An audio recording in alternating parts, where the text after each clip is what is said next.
Where do you do the research for ideas and methods? Okay, so very interesting at the start, right? When we are trying, and I'm using trying very intentionally here, when we are trying to go out of our reality box, like things that we are not used to, basically. And when we do that, it's slightly harder. So initially, when I was in that phase of my life, then how I get my ideas and methods was going through, like courses, and I had like, mentors, and I spoke to a lot of people to bounce ideas with, and that's where I will get ideas. Basically, I use other people, other resources, in order to get some sense of, my own ideas and my own methods, right? But then as I get better at it, interesting, and I do still have those support. I still have mentors, I still have coaches, I still have very good people around me where I can bounce ideas off. But what I realized, what's happening more, is that I get a lot of ideas from simple things. I also watch shows in Netflix, for example, and some of those shows would give me an idea. Or maybe I'm just walking, and looking at things, and just by observing, looking at people, looking at things, then I will get ideas.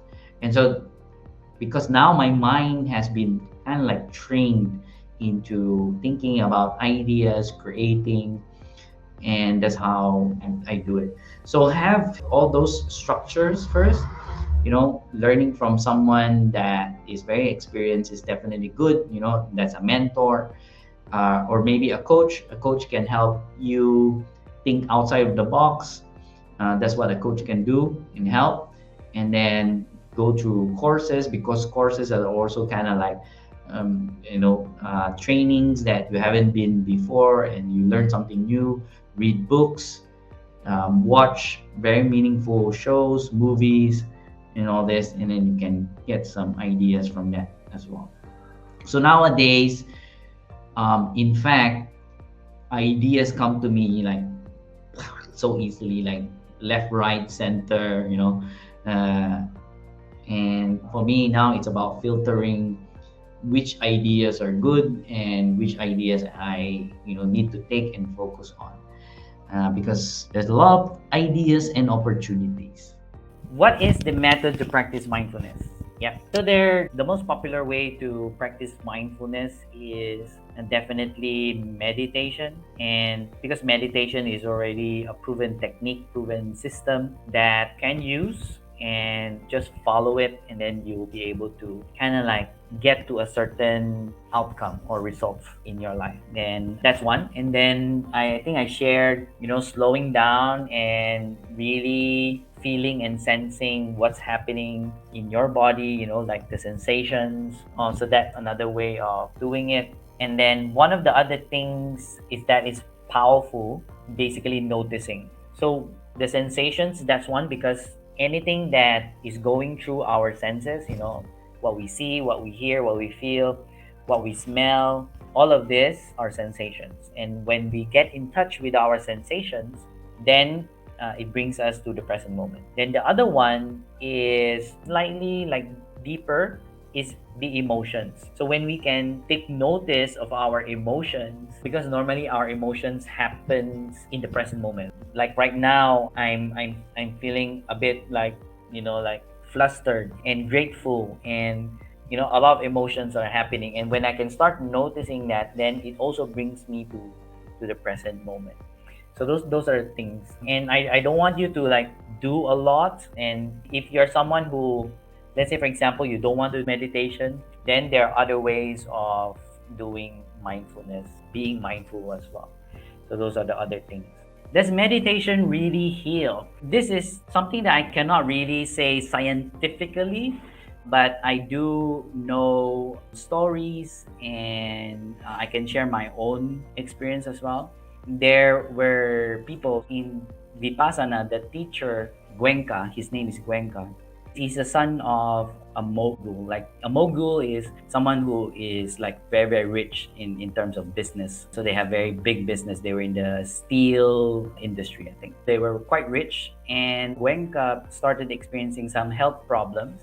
He went through like the most expensive and the experts uh, all over the world, doctors and scientists to find a cure for his health problem. But they couldn't help him. And then he stumbled upon someone told him that meditation might help. And this teacher it was I think previously in Cambodia, and then he went and practiced, basically attended a 10-day, I think, if I remember correctly, and I might say this accurately, but it's something to do with like he had migraines and things like that. So that was like his health problem. So he attended, and to cut the long story short, it definitely helped him cure his health problems in his head, and he became better. So because of that, then he became the messenger for Vipassana, and because of his resources, he was able to like do Vipassana, bring it back to India, and then make it bigger and bigger. That is one of the stories. But personally, when we talk about healing,